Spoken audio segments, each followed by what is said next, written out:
Okay, switching topics. What to do when your craft supplies are overflowing and unused, but still usable? We say give them one more go.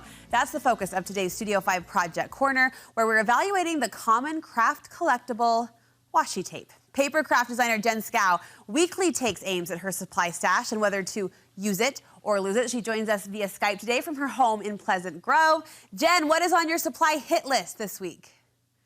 Well, today we're going to talk about washi tape. Like you mentioned, if you're like me, you have tons of washi tape in your stash. You can't, it's so hard to not be drawn in by the colors and patterns, Right. and it's a fun supply. Okay, let me backtrack just a little bit. Tell me your philosophy, your overarching philosophy on craft supplies and how we should be using them up.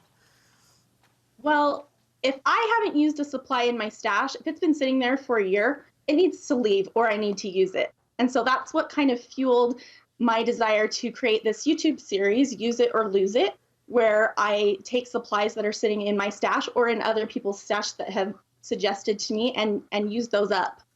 I appreciate that philosophy because I'm someone who is a dust collector of craft supplies, hiding under my bed, hiding at the top of my closet. So let's blow off the dust, use it or lose it, as you say. With the washi tape, the first way you could do that is with background. Explain how you've implemented this technique.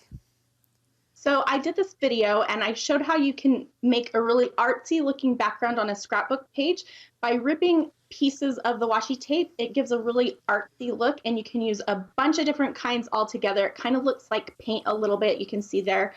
And it's just a really fun technique. I also, for all of those gold pieces, I put washi tape on paper and punched them out with just a little circle punch. It's really pretty. It does tap into that watercolor trend that's so popular right now. It takes on that look anyway.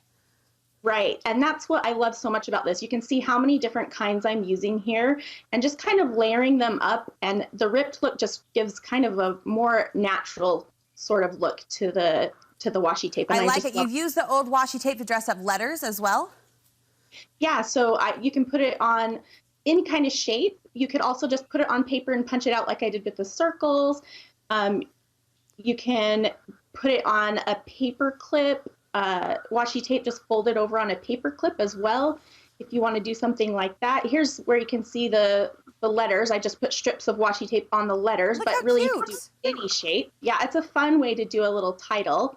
You talked about the paper clips. That's a fun way to use that, just small way, but still it's using those leftover strips and great for scraps. planner people.